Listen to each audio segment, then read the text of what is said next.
In Matthew 22, I was reflecting on this moment in Jesus' life, and the chapter, if you open your Bible, and you can do that if you want to, you can trust me or you can follow along in your Bible. Jesus begins to have interaction with different groups, specifically different leaders, and I'll summarize the chapter like this. Jesus is facing a leadership crisis in his moment. And I found myself connecting to his interaction. This is where he gets asked some of those questions. You know, should we follow God or follow Caesar? And he says, show me a coin. And he says, whose face? And they say Caesar.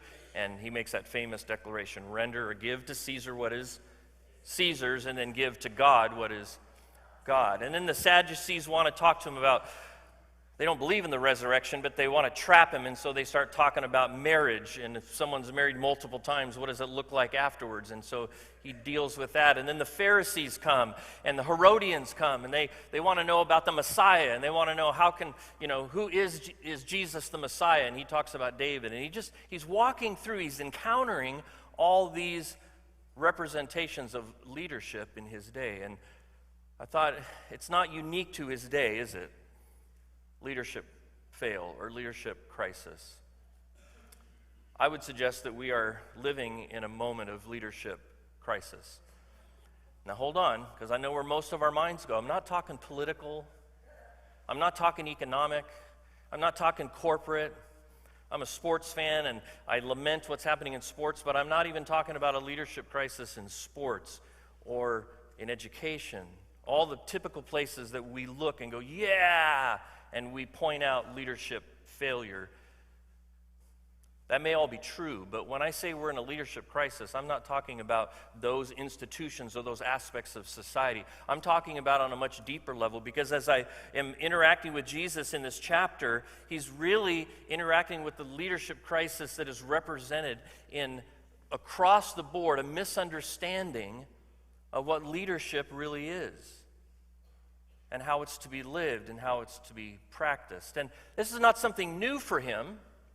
He's been pointing out from the beginning. In fact, he gets to where he says, if you want to be great, you need to be, the last will be first type principle. If you want to be great, then you need to serve. You need to be a slave. And as he walks through this chapter, he comes, finally, no one's able to answer him at the end of chapter 22.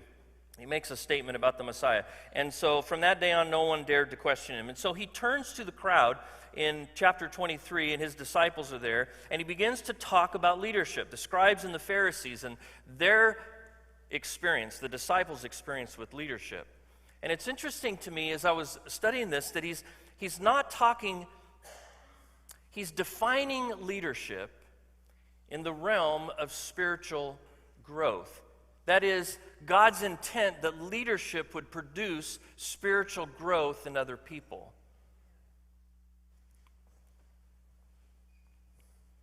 And so he talks about, he's not talking to the Roman leaders, he's not talking to the Herodians and these other groups, he's talking about the scribes and the Pharisees, and he describes how their leadership has hindered people's growth.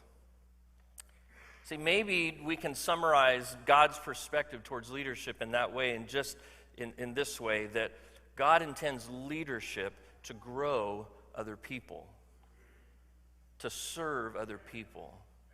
Now, some of you are going, why are we taught this is Mother's Day? Well, my prayer is that as we walk through our time in God's Word this morning, moms particularly, but then the rest of us as well, that maybe we need to redefine a little bit how we see the role of moms in our lives. And maybe as moms, we need to revisit our understanding of what the role of a mom is. We talk about men and leadership, but I'm not sure we talk clearly about the role of moms if we're defining it the way Jesus seems to be defining it. Leadership is intended to grow other people. Not keep them in line, not make them productive, not get the best out of them that you can, but to help them grow. And so chapter 23, he talks about how they have failed to do that. And he's telling the people. And then he makes this turn and he talks to the scribes and the Pharisees in verse 13. And he begins to say, woe to you and woe to you. And he gets one of the few times that Jesus is using names, calling names. You know what I mean by that?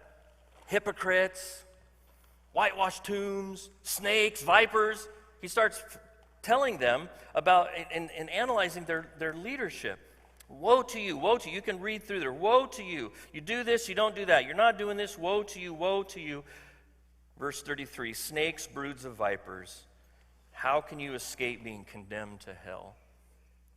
Now, just step back with me a second, the context that he's addressing the leadership of the day and the culture and what they're experiencing. And then he focuses on the spiritual leaders. And he makes this statement, how are you going to escape being condemned to hell? Do you hear anything in there that helps us understand God's heart towards leadership and what it should look like, how important it is to him?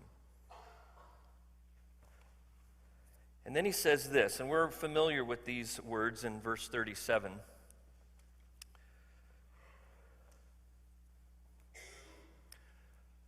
Jerusalem, Jerusalem. Stay with me in the context that we just described. Jerusalem, Jerusalem, who kills the prophets and stones those who are sent to her. Just pause with me. Who sends the prophets to Jerusalem? Yeah, and can we specifically say Jesus? Because he's saying this, right? How often I wanted to gather your children together as a hen gathers her chicks under her wings, but you were not willing. It took me a while to get there personally. It's like, okay, this discussion of leadership and leadership is about helping people grow. It's about spiritual formation. Moms, leadership in the home. Your role in the home is about what Cindy challenged us this morning. It's about spiritual formation. It's about relational formation. It's about growth. Of course, it's about physical, right? But it's about growing up spiritually. And in this context, he then says, he looks out over the city, Jerusalem, Jerusalem, you kill the prophets, you stone those who are sent to you, all those messengers that I sent to you. How often, how much I wanted, I longed to just gather you like children in the same way that a hen, and I'm going to show you a picture because I'm not a farmer, some of you are, but this has been a journey I've been on, how cool this is, what chickens do. But the way they bring their babies underneath, the mother, where's the dad? Who knows? He's out cock-a-doodle-doo, up on the top of the, doing whatever he does. Maybe he's spurring with other roosters. But the mom is calling them, and she's protecting them underneath her own body. And yet you were not willing. Can I share with you some principles that God is doing in my life this morning? Here's the first one. There is a persistence to God's pursuit of us that is rooted in his love that overcomes my past. There's a persistence in the pursuit of God. Jesus is reflecting, in fact, in this text, at one point he says, all of the righteous blood, all those who have been sent to speak for God that have been killed, starting with Abel all the way to, it starts with a Z, Master Pat, Zechariah. Were you paying attention? You weren't paying attention. You were on Facebook. Okay, no, I don't know. You're following the live stream. Welcome, live stream. Was it Zechariah from Abel to... Okay, thank you. That's why he's Master Pat. Jesus says, all their blood's on you. All their blood is on you.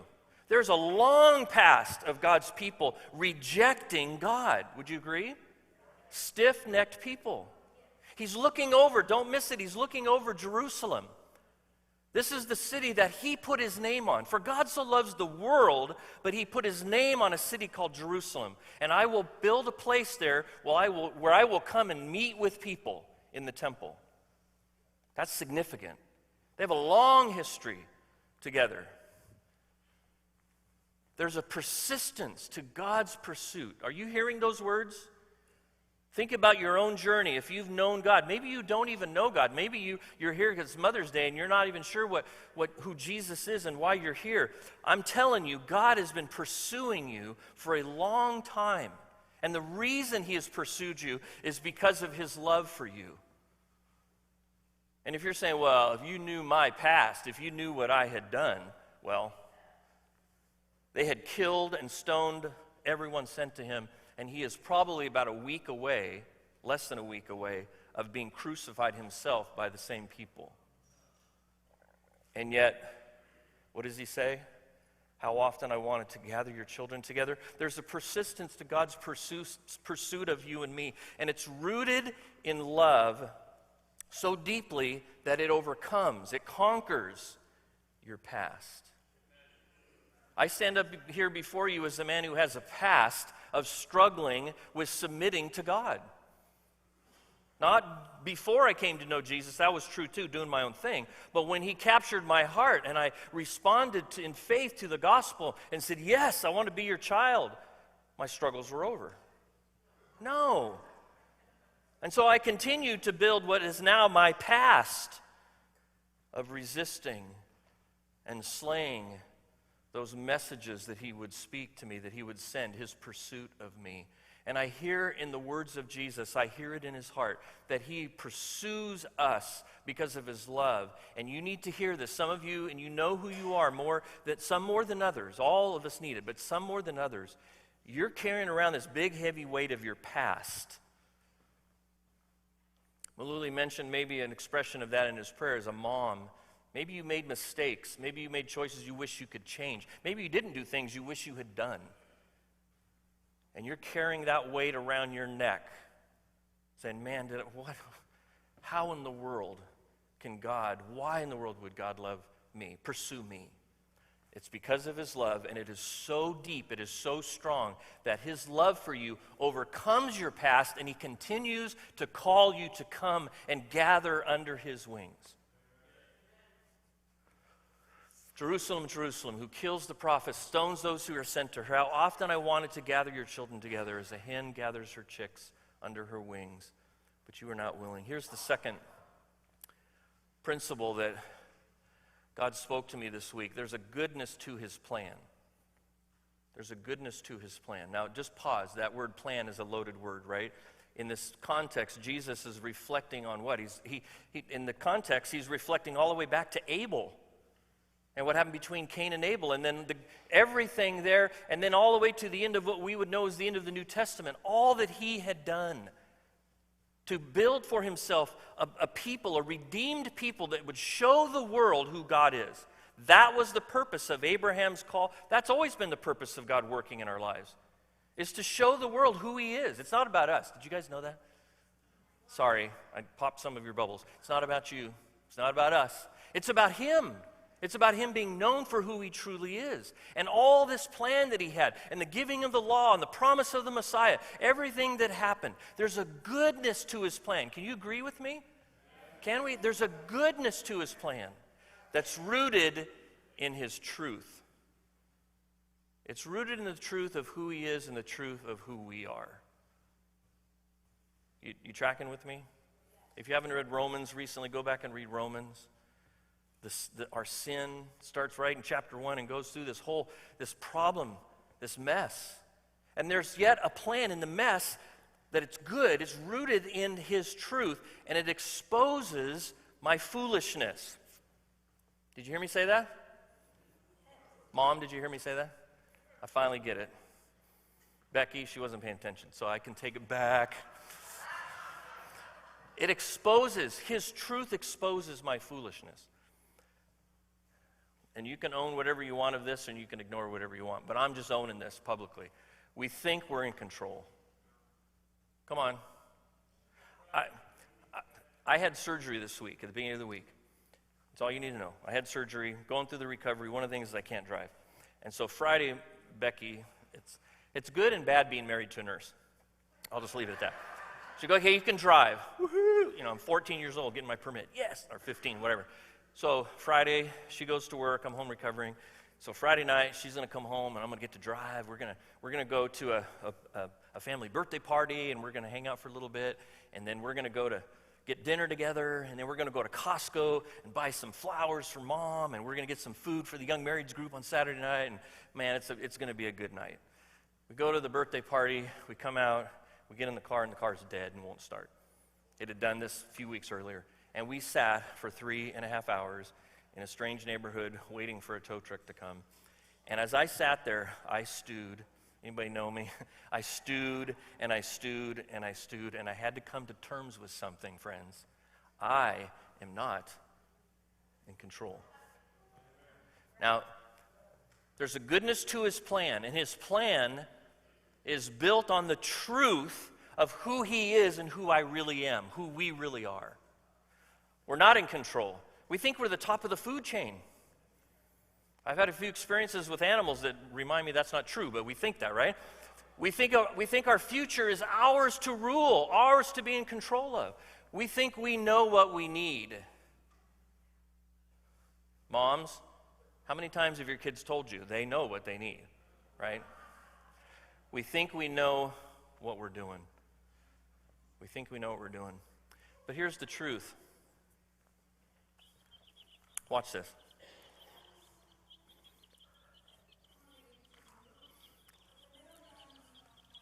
It'll start moving in a second. Watch this. Okay.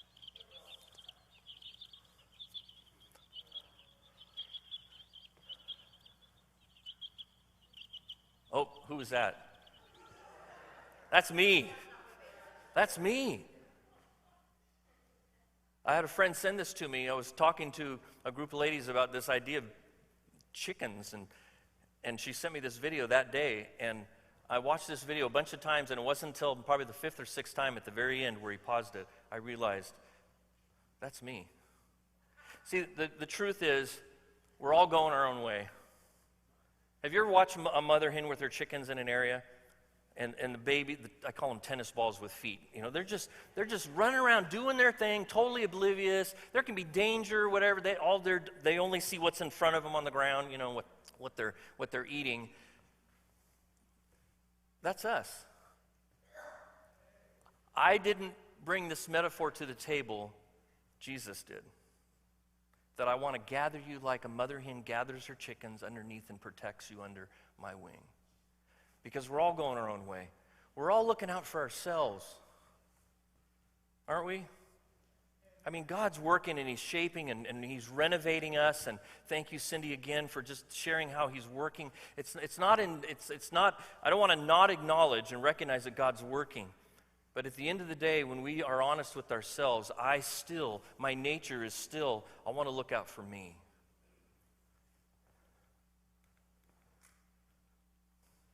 I think I'm in control. I think I'm on top of the food chain. I think my future is mine to rule. But the reality is, we're looking out for ourselves. We're all living for the immediate. We live for the physical, not the spiritual. It's our tendency. We're all helpless and vulnerable. And if you haven't admitted that lately, can I encourage you in the quietness of your own heart, from your lips to God's ears, just acknowledge how vulnerable you are? Because we are, friends. And all of our technology and all of our accomplishments and all that we have and the vehicles we drive and the computers and all the things that we're able to do, we're still helpless and vulnerable. And Cindy found out that Monday afternoon how it all, we're helpless and vulnerable. The truth is, and this is the goodness of His plan, the truth is we're all safe under His wings. That's where I belong. Jerusalem, Jerusalem, who kills the prophets and stones those who are sent to her. How often I wanted to gather your children together as a hen gathers her chicks under her wings, but you were not willing. My friend that sent me that video, she told me that when a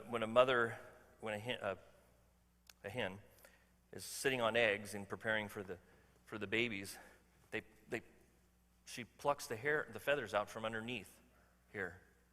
Because she wants to have the warmth of her skin in direct contact when those chicks come and they nestle there, that they're warm and they're safe. Here's the third principle that God spoke to me about. There's a longing in God's invitation. And that's my prayer, friends, church, visitors, that if anything this morning, maybe what you needed to get is you need to hear the longing in Jesus' invitation to you. To you. To you. Jerusalem, Jerusalem, how long, how often I've longed to just have you close. Some of you here this morning may not for a very long time have felt that anybody has wanted you close. You know what I'm talking about?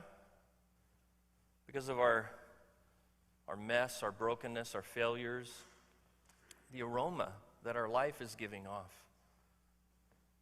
Nobody recently maybe has wanted to embrace you and bring you close, and yet here in Jesus' invitation, there's a longing in God's heart for you to come close. And it's rooted in His grace. I hope you can hear that and receive that. The longing He has for you to be close, to be sheltered, to be protected, to be close to Him is rooted in His grace. And that, friends, is freedom. Stop trying to earn. Stop trying to be a better person. Stop trying to earn your way or somehow make God want you to be close. He's already told you. He's telling us. There's a longing in His invitation, and it's rooted in His grace that embraces my, and say it with me, rebellion. Put that. You know what this is? This is my rebellion. This is my mom saying, hey, something's not safe. Something, you guys get in here. Come on. And everybody comes in, all 7 of us. And then here's Curt over here going, come on, what's the big deal? Mom, come on. Look at that worm. And right back out. And it's funny, maybe because we can all connect to it, but it's not funny when we think about God saying, how often I've wanted to gather you as a child, just as a hen gathers her chicks under her wings, but you have not been willing. Maybe you're like me, that you've come because you got scared, right? Oh, I don't want to go to hell. No. And boy, I'm the foxhole faith that we talk about, or man, life is COVID. Remember COVID? Oh boy, yeah, I need the shelter of God's wings. But hey, you know what? It's kind of getting back to normal, or ish. It's settling back anew. Maybe I don't need to be under here. His grace embraces my rebellion. Now, doesn't mean that He's like okay with me leaving. But what doesn't happen here is that mom doesn't take that sharp beak and drill it into my little head. What she does is she continues to call me back. Hey, where are you going? And she calls me back. There's a longing in God's invitation, and I pray that you and I will hear this morning on Mother's Day. There's a longing in His invitation that is rooted in His grace, not your merit, not what you think your value is or isn't, not what the world tells you, but God says, I love you, and my grace is that I'm calling you. I get that you're rebellious. I get that you're stubborn. I get that you're stiff-necked. I get that you think you're on top of the food chain. I get that you think you need me sometimes and then you don't other times. I get all that. I get who you are. And I'm still calling you under my wing. He's saying this over the city of Jerusalem that's about to crucify Him. And He's calling them. Can you believe it? This reminds me of the Got Milk. Anybody remember the Got Milk? Random thought. Jesus is a mother hen. Moms, are you hearing that? Jesus presents Himself as a mother hen. Boaz tells Ruth, this is not the first time, may the Lord reward you for what you have done, and may you receive a full reward from the Lord God of Israel. The Lord God of Israel, Jehovah, Yahweh, under whose wings you have come for refuge. There's God being a mother hen, maybe an eagle this time, but a mother bird. The psalmist wrote, I will dwell in your tent forever and take refuge under the shelter of your wings. There's some moms here that Maluli began your journey with his prayer. There's some moms here this morning that need to come back to God's refuge. You need to stop beating yourself up, I think was what you prayed, Maluli. Stop beating yourself up. Give yourself a break. There's what it was. Embrace His grace. Does God understand your heart, Mom? He does. Does He understand the joy of your heart? He does. Does He understand the pain of your heart? He does. Because Jesus says, I'm just like a mother hen that sees my little tennis balls running around and getting in trouble and mess, and the reality is some of those little chicks don't make it. right? Because of the dangers of life. It's His grace. And there's moms here this morning that need to take refuge in the shelter of His wings. Here's my favorite reference to this in Psalm 91. He will. If you watch mother hens, when the chicks come, they make the space, right? Sometimes there's a late one. That's always funny to me, and that kind of wiggle their way in. But the mom's like, here I am, here, come on. You belong here. Moms, you belong under His wing. Whatever your past, He will cover you with His feathers. You will take refuge under His wings. His faithfulness will be a protective shield. Let me begin to close this morning. There's some thoughts that I had that I want to encourage us with. Moms, this is specifically thinking of your past, your present, your future, wherever you're at in this journey. A mother bird is devoted to her, say it. Okay, I need my mom to say that. A mother bird is devoted to her. You can say it, you can. Her imperfect son, her messed up son. It's worded that way on purpose. Can we just acknowledge that? Moms, your kids are imperfect. Kids, can you own that? Can we own it? Grown-up kids? A mother bird watches for predators that would harm her children. We live in a dangerous, spiritually dangerous world. We live in a physically dangerous world too, but we live in a spiritually dangerous world. And there's not a lot of love for those who are shouting out the warning. There's not a lot of love for the moms that say, put the iPad down and let's go play ball or mow the grass, whatever. Let's go do. There's not a lot of love for people telling us what we don't want to hear. And I know moms are discouraged. This lone voice in the wilderness. Moms, don't give up. I'll get to that in a minute. But specifically, it's your job. It's Jesus' role. It's His heart. It's a mom's heart. You keep warning your kids. There's danger. There's things that will harm you. There are people that will harm you. There are ideas and philosophies and teaching that will harm you. A mother bird sacrifices herself for her children. This is the core of this whole lesson for me in God's perspective of leadership. Do you realize that leadership is sacrifice? How many times do we quit leading as a dad, as a mom, in whatever role, because we're just tired of serving? I recently went to Disneyland. We have other people here that recently have been to Disneyland. And Disneyland, I love Disneyland. I had a great time. But every time I go, I have this same experience somewhere on the trip of just watching parents who are done being parents. They're just so done. They're just so, You know what I'm talking about? And can we own it ourselves that we just get to that place? Leadership, moms, leadership is serving. And a mother bird sacrifices herself, sometimes physically, spiritually, sleep for sure, and in the chicken world, sometimes their lives for the protection of their kids. A mother bird is a refuge for her children in confusing and troubling times. Let me remind you what a chicken does. The way the mom pulls the feathers out and creates this very soothing, warm, safe place for those rebellious little tennis balls that are running all over the place. Every time,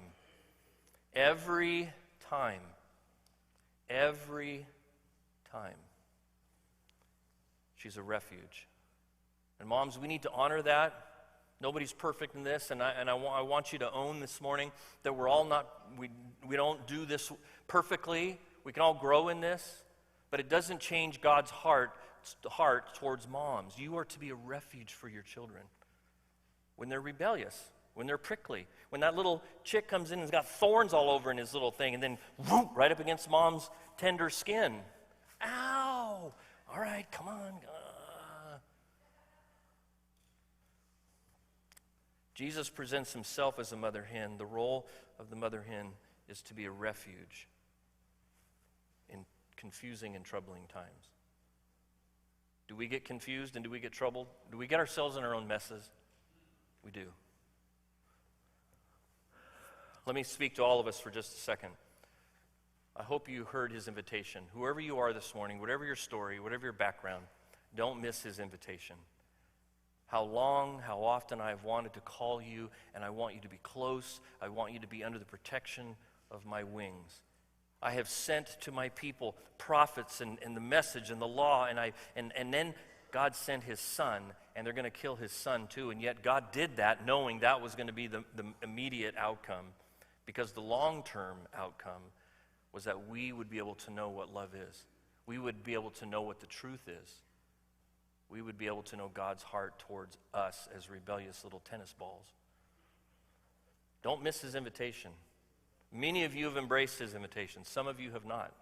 That's just the reality, right?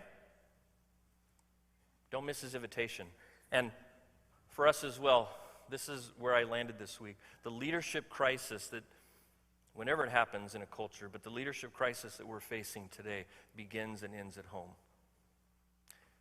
Stop blaming the school, stop blaming the government, stop blaming the economy, stop blaming other voices coming, stop blaming the loss of rights, stop blaming overreaching, whatever. Stop blaming anything else, and let's just take a good hard look inward as moms and dads, as families, and ask ourselves, are we modeling for kids that leadership is serving other people? Leadership is intended to grow other people.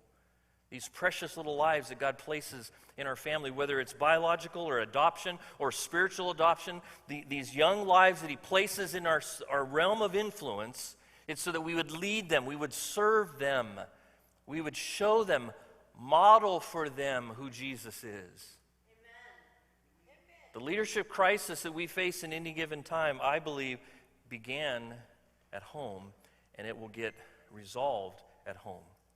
When moms and dads embrace God's picture of leadership. Moms specifically, can I just encourage you for a moment? And while we go through these, I want to invite our worship team to come and prepare to lead us in a time of response. Moms, stay vigilant and watch for danger. Don't give up on that, please. I know it's discouraging. I know it feels like everything's against you. The time we spend on screens, the time we spend on the internet, the time we spend outside of the home, all these different challenges, these other voices. Stay vigilant and keep being a voice of truth in the lives of your children. Number 2, warn your children. Don't be afraid to warn them. Don't be afraid to be the meanie head, the one that kind of is the opposite voice of what everyone else is saying. Warn your children. Be a refuge for your children. Some of you as moms are discouraged. You're discouraged because you haven't done motherhood the way that you wanted to. Others of you are discouraged because your kids are not following Jesus, and you're desperate. How? Can I suggest to you the key to that discouragement is just commit yourself to be a refuge for them. Have your wings, have your soft warmth ready. So when that tennis ball comes running back and he or she's got thorns and is muddy and is all messed up, your first reaction isn't go, oh, what in the... No, your first reaction is come here, come here. Are you tracking with me, or am I just sounding weird? We're tracking with you. Be a refuge for your children, and finally, never, never, never give up on your kids. Amen. Never give up on your kids. We want to. Hi, a mom standing next to me. We want to. Your son's right there. No? Okay, good. Good answer. Sometimes we do. We get frustrated. We want to give up. We need moms to not give up on their kids. If you're a spiritual mom, don't give up on your kids. Next month we'll talk to dads, but this morning it's moms. Be a refuge for your kids and never, ever, ever give up. Nate, help us respond.